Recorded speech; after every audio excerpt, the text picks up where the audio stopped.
Bonsoir tout le monde. Juste pour rectifier par rapport à la présentation, j'ai fait un lapsus. J'ai dit peut-être que le film est sorti en 2001, c'est en 2011. Les Indignados. En France, d'accord. Donc nous allons d'abord passer à monsieur Isiaka Diakité Kaba, docteur Isiaka Diakité Kaba. Comme on l'a dit tout à l'heure, vous vivez aux États-Unis, vous êtes enseignant aux États-Unis. Vous venez de publier Sundiata, le réveil du lion, le jour où la parole fut libérée, qui est une pièce de théâtre qui revisite l'épopée mandingue de Sundiata, qu'on a nous peut-être plus connu à travers l'œuvre de Djibril Tamsir. C'est vrai qu'en faire une pièce de théâtre, ça donne plus ce côté artistique, ce côté lyrique et même un peu magique de cette histoire. Mon objectif, d'abord, je veux vous souhaiter bonne année et merci de me recevoir sur votre plateau. Merci à vous. Et bonne année aussi aux élèves du lycée Mermoz de Dakar. Certains m'ont visité en 2011 à New York, dans mon lycée. On a passé une journée ensemble. C'était très intéressant. Bon, pour en revenir à la pièce, par déformation professionnelle, généralement, mes écrits sont très pédagogiques. Voilà pourquoi il y a plein de, comme on appelle, footnotes, comme on appelle ça, voilà. Et j'ai essayé de révisiter l'épopée mandingue. Comme vous l'avez dit, la première œuvre qu'on a tous étudiée, c'est celle de Djibril Tamsir. Quand je suis arrivé en l'an 2000 pour enseigner aux États-Unis, je me suis rendu compte que Sundiata existe dans tout le programme américain, du lycée à l'université. Ce qui m'a étonné. Généralement, en Afrique, on n'étudie pas nos héros. Tout à fait. Donc, je me suis dit, mais les étudiants américains au lycée, même au niveau du primaire, parce que je peux dire que j'ai été l'un des rares Africains peut-être à avoir enseigné du kindergarten, comme on appelle les petits, du jardin d'enfants à l'université. Donc, j'ai une vision très prospective du système éducatif américain. Donc déjà au primaire, il parle de l'épopée mandingue, du côté magique de l'épopée. Et au collège, le lycée, on développe un peu plus. Et quand il y a des journées consacrées aux Africains et Africains-Américains, généralement les professeurs d'histoire, qu'on appelle social study, sont poussés à enseigner ce qui est africain, africain-américain, mais il faut ajouter la dimension pratique. Donc les enfants sont amenés à jouer des rôles. Donc ils vont prendre les rôles du griot, de Sundiata, ainsi de suite. Donc ma première... Il y a un peu ce caractère ludique. En fait. Voilà. Et parce que ça, c'est une composante fondamentale de tout système éducatif. Malheureusement, en Afrique, on n'a pas les moyens de le faire parce que pour éduquer, il faut enseigner la théorie et passer à la pratique. Tout à fait. Donc, j'ai décidé d'écrire une pièce de théâtre. Et l'intention première était de faire jouer chaque partie par des musiciens de jazz. Parce que j'ai passé 8 ans en Louisiane, à la Nouvelle-Orléans. Parce que vous avez cité un peu Wynton Marsalis. Voilà. Donc, la première édition était bilingue, français-anglais. Donc, les élèves n'avaient pas d'échappatoire. On ne comprend pas. Non, non. Le texte est là, français-anglais, traduit ligne par ligne. Et j'ai rencontré Wynton Marsalis, jazz à l'École Sainte. On en a discuté. Je lui ai remis un projet. Et bon, je continue de suivre ça en attendant qu'il ait le temps de lire. Donc, j'attends. Donc, jusqu'à présent, vous n'avez pas encore joué la pièce, même pas en Afrique? Non, pas du tout. Parce que généralement, quand j'écris, j'avance vers d'autres projets. Ça, c'est... Je ne sais pas pourquoi, mais quand j'ai fini cette œuvre-là, je suis en train de finir une œuvre sur le cyclone à New Orleans. Oui, donc, en attendant que certains maîtres de théâtre saisissent le roman et la pièce de théâtre. Voilà. Donc ici, on a vu aussi, vous avez mis en exergue une charte dont on parlait il y a peut-être 2 semaines, la charte du Mandin.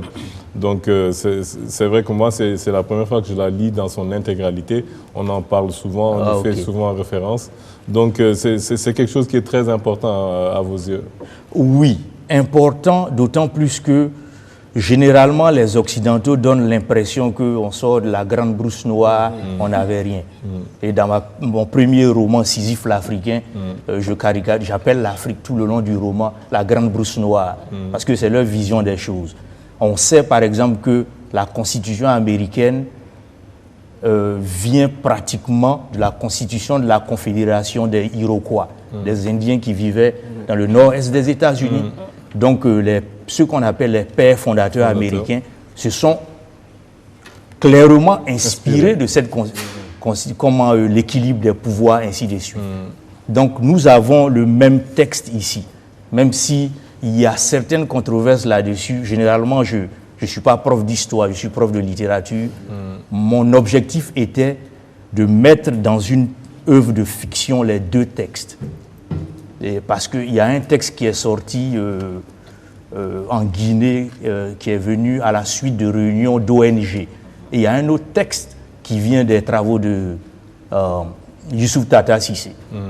Donc jusqu'à présent, il y a toujours des discussions sur l'authenticité des deux textes. Mais moi, mon objectif, c'est de mettre dans une œuvre de fiction les deux textes. Les historiens vont décider quel texte est authentique. Bon, à propos d'authenticité, je sais aussi, vivant aux États-Unis, que les livres d'histoire américains font toujours des portraits positifs de l'homme blanc. Donc, quand on parle de vérité historique, bon, il y a plein de points d'interrogation là aussi. C'est vrai que vous avez voulu insister sur oui, le côté... sur une autre vérité historique. Exactement, voilà. Même à travers la confrontation entre Soumaoro et Sundiata, vous avez aussi voulu changer un peu... Oui, je voulais donner un peu de parole à Soumaoro Kanté, Soumaoro comme on l'appelle, parce qu'il y a donné la parole à Kanté et aux griottes. Si vous avez lu, il y a beaucoup de griottes. Même dans les études académiques, quand je faisais mon doctorat, je me suis rendu compte qu'il y a très peu de recherches sur les griottes. Donc j'ai essayé à mon niveau d'essayer de réparer ça en donnant la parole. Ça me rappelle un peu une autre œuvre qu'on étudiait au lycée, je ne sais pas s'ils le font toujours, c'est La guerre de Troie n'aura pas lieu, qui est un peu une pièce de théâtre aussi, avec les griots à l'occidental et tout.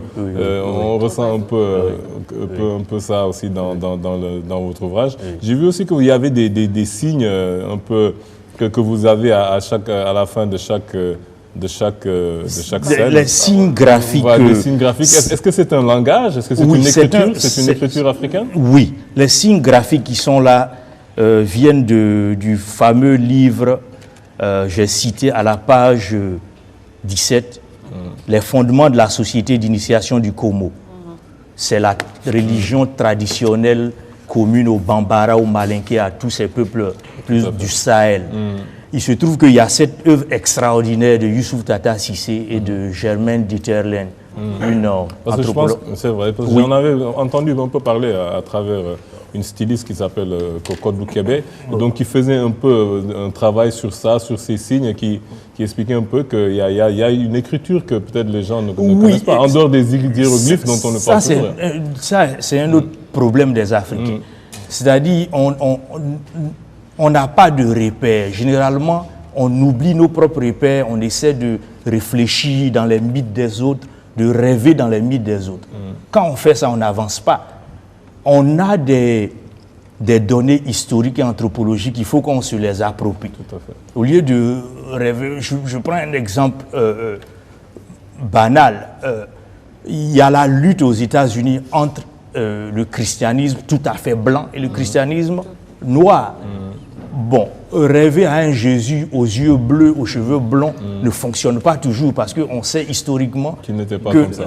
Voilà, donc les Africains, on est coincés entre ces deux visions du monde et nos enfants sont les victimes généralement parce qu'on design, comment on dit ça, on construit nos systèmes éducatifs par rapport à une vision qui est totalement extérieure de nous. Donc en mettant les signes du Komo ici, c'était... J'essayais de lancer un message. Il faut qu'on revienne à ces signes-là, qu'on peut même utiliser comme des logos. Peut-être que vous pouvez utiliser un signe ici comme le logo du grand rendez-vous. Bon, il faut qu'on les utilise, il faut que ça serve à quelque chose. Nina. Merci, professeur. Quand je vous entends développer, ça fait plaisir de vous entendre parler comme ça. Et moi, j'aimerais vous poser une question. Pourquoi, mettant cette pièce à la disposition du public, vous n'avez pas encore quelqu'un pour tourner la pièce théâtrale, ou est-ce que vous n'avez pas encore fait les démarches pour que ça se fasse? Et la deuxième chose, pourquoi vous avez axé cette pièce en titrant Sundiata, le réveil du lion, le jour où la parole fut libérée? Bien. Pourquoi la libération de la parole? D'abord, pour la première partie de votre question, pourquoi je n'ai pas fait des démarches pour trouver... Voilà, c'est vraiment compliqué. En tant qu'écrivain, généralement, déjà pour trouver un éditeur, c'est un combat de titans. C'était compliqué de trouver un éditeur? Oui, depuis ma première œuvre, Sisyphe l'Africain, l'Harmattan a publié, mais c'est toujours compliqué parce que les gens profitent de ce que vous avez produit pour se faire des sous sur vous et vous sortez perdant. Les gens, c'est les Africains avec qui vous avez à dealer ou les Américains qui vous travaillez? Le système américain est encore plus flexible. Plus flexible parce que vous produisez, vous vous asseyez à la maison, vous avez vos droits d'auteur.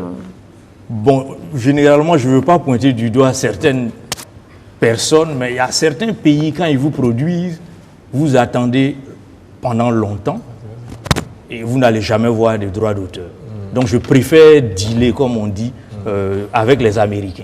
Parce que le jeu est clair, je produis, j'ai mes droits d'auteur, tout le monde est heureux.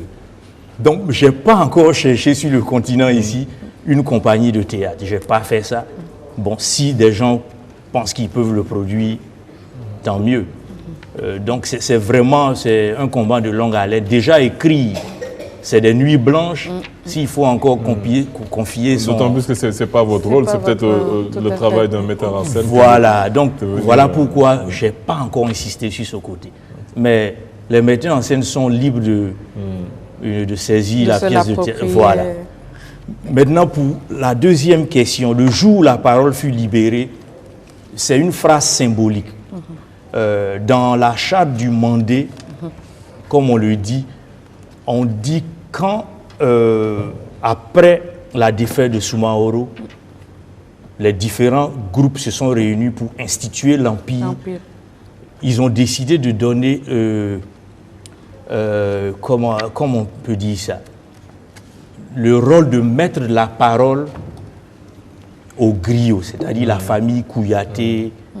On dit à partir d'aujourd'hui, la famille Kouyaté devient maître de la parole, il s'occupe de tout ce qui est ambassade. Tout à fait. On dirait ambassade, ça c'est un terme moderne. Tout ce qui est communication, lien entre les familles. Donc je me suis fixé comme départ symbolique de la prise de la parole, de la popularisation de la parole, comme cet instant-là. Donc voilà pourquoi je dis à cet instant précis, la parole fut libérée. Voilà pourquoi j'ai utilisé ce... En tout cas, dans la pièce, et le fait que vous ayez pensé à retranscrire et à partager avec les lecteurs la charte du Mandé est une excellente chose, parce qu'on en entend parler, les gens n'ont jamais l'occasion et le texte matériel pour savoir exactement de quoi il s'agit. De savoir que c'est une charte au départ faite par les chasseurs, comme exactement, nous chasseurs. Nous chasseurs. Voilà. Et moi, j'aimerais partager, peut-être par rapport au titre aussi, le jour où la parole fut libérée, j'ai vu un peu qu'entre Soumaoro et Sundiata, il y avait une grande différence parce que, quoi qu'on dise, il y avait cette liberté d'expression qui existait. On pouvait permettre à un griot de pouvoir transmettre quels que puissent être les propos qui doivent être transmis au roi, d'être transmis au roi. Et ici, je ne sais pas, c'est sur l'acte 2, où vous l'avez appelé la parole Ah 2. oui, Pourquoi oui. vous avez insisté sur parole? Parce que je n'arrivais pas à comprendre parole au lieu d'acte 1, Oui. acte 2, acte 3. Mon premier roman, c'était la même chose. Je commence parce que nous sommes des peuples où, comme les Native Américains qu'on appelle abusivement les Indiens, nous sommes encore des peuples où la parole est importante. La culture de Quand l'oralité. je suis aux États-Unis, je sais que quand vous n'avez pas signé un document, tout ce qu'on va vous dire, c'est des histoires à dormir debout. Mais avec un certain confort, chez nous encore, je peux vous dire quelque chose aujourd'hui, demain, je serai un peu gêné de dire non, je n'ai pas dit ça. Donc, je pense que sans nous réduire à la parole, on est des peuples de l'écriture aussi. Il ne faut pas l'oublier. Oui, il ne faut pas l'oublier. Voilà, parce qu'ils nous ont créé un autre mot bizarre, littérature orale. Bon. Tradition orale. On est des hommes de la parole et de l'écriture aussi. Voilà. Donc, j'ai délibérément choisi, et c'est ce que je vais faire dans mes œuvres qui viennent, parole 1, parole 2. Chapitre n'a aucune signification pour moi.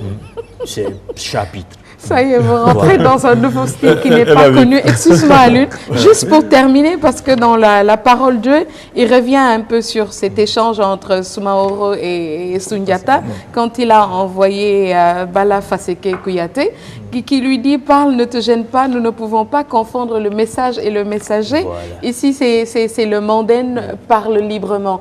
Comme quoi, la liberté d'expression était importante et était quelque chose une chose concrète. C'était pas du tout du n'importe quoi. Quand on nous parle de la démocratie aujourd'hui, on nous parle de liberté d'expression, alors qu'il y a longtemps que dans notre culture et dans notre tradition en Afrique, on connaissait déjà ce que c'était la liberté d'expression et la démocratie. Merci beaucoup. Le texte de la charte des chasseurs le montre bien. Tout à fait. Chacun est libre de prendre en charge sa personne, sa famille, et ainsi de suite. C'est pas de l'affection aussi. Bonsoir, monsieur. Ici, ce n'est pas de l'affection. Kaba.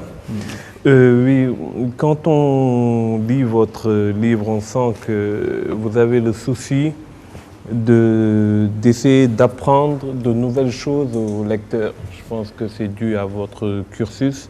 Donc, en lisant, on voit que le livre, c'est un peu un prétexte pour nous parler de la charte du Mandem. Comme vous le disiez, les deux différentes chartes qui existent.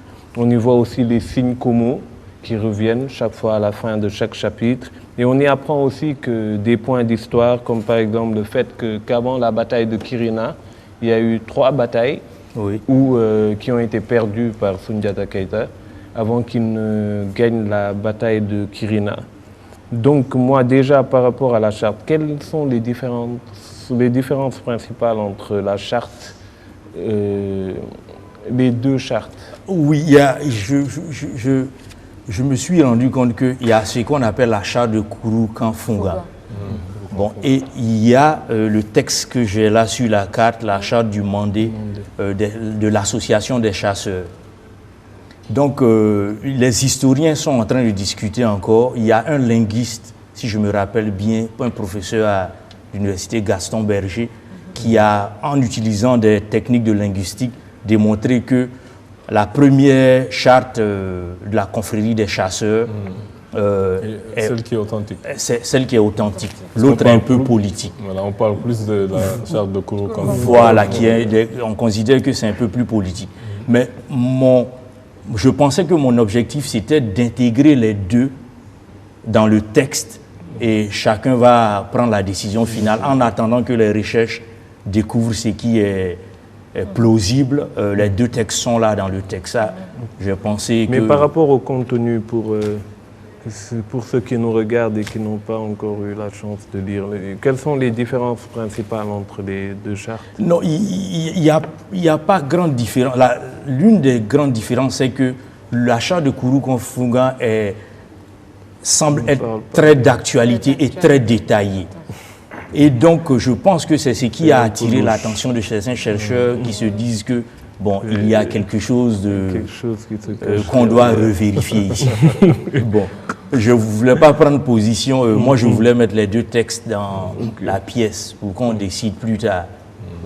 Et puis, à propos de ce que vous avez dit est tellement vrai. Généralement, quand j'écris, ça me permet de m'éduquer moi-même et j'ai cette tendance à suivre un processus pédagogique. Vous avez dit que j'étais diplômé de l'École normale supérieure d'Abidjan et je veux enseigner quelque chose à moi-même d'abord et aux générations qui arrivent. Bon, je sais que Facebook a pris le monde, YouTube a pris le monde, mais quand on vit dans un pays comme les États-Unis, on se rend compte rapidement qu'il faut savoir d'où on vient. Donc on sent bien l'effort sur le contenu. Mais par rapport à la pièce de théâtre, est-ce que vous avez essayé de visionner la pièce dans votre tête avant de l'écrire sur papier? Oui. Je me suis d'abord dit comment devait être l'atmosphère de l'établissement de l'Empire du Mali. Comment les composantes sont venues ensemble pour écrire ou bien pour instituer ce texte. Donc il y a un gros travail d'imagination qu'on fait pour voir les différents personnages prendre la parole à tour de rôle et s'inspirer aussi de ce qu'on voit dans les sociétés mandingues. Parce que j'ai quand même pas voyagé, j'ai vécu un peu en Guinée, à Cancan, j'ai observé les processus de prise de la parole dans le monde traditionnel, qui parle avant qui, ainsi de suite. Donc, je me suis inspiré de ça aussi. Maintenant, un peu Hollywood aussi, parce que les Américains ont cette tendance de récupérer les mythes et les transformer. On paye 10 000 francs CFA pour aller regarder Spider-Man, alors qu'on a les mêmes histoires d'hommes volants dans nos mythes. Donc, on est vraiment coincé. Toutes ces histoires de Superman qui s'envolent, ma mère me racontait ces histoires de géants qui marchaient. Bon, mais la différence, c'est la mise en scène. Par exemple, quand tu te racontes Spider-Man, le rythme qu'il y a dans les films africains, par exemple, en lisant le livre, il n'y avait pas le même rythme. Je me suis imaginé en train de regarder la pièce de théâtre et je me suis vu dormir à un certain moment. Oui, mais le problème, moi, en tant qu'écrivain, si j'avais les moyens, si je pouvais couvrir tout le domaine, j'allais produire la pièce, le film. C'est en cela le système américain est un système, on parle d'américanisation, mais ils seront toujours en avant parce qu'ils ne suivent pas le même processus de création comme les Français. Quand ils produisent un roman, une bande dessinée, ils vont jusqu'au bout du processus marketing. La pièce sort, le film sort, les gadgets sortent, les sacs à main sortent. Ils vont jusqu'au bout parce qu'ils veulent quoi? Le green, ils veulent le dollar. Bon, le système francophone qu'on utilise un peu, vous savez comment ça fonctionne. Vous produisez, ça va dans la Bibliothèque nationale d'Abidjan, après la Bibliothèque de France, et puis après, un d'entre nous vient à l'Académie française, tout le monde est heureux, on ne gagne pas les sous. On sait comment ça fonctionne. Si j'avais les moyens, on passait au cinéma comme... vous connaissez le film Troie, sur la guerre de Troie. Voilà. Ça vient directement des mythologies occidentales. Donc, malheureusement, je n'ai pas les moyens de... Kémy Seba.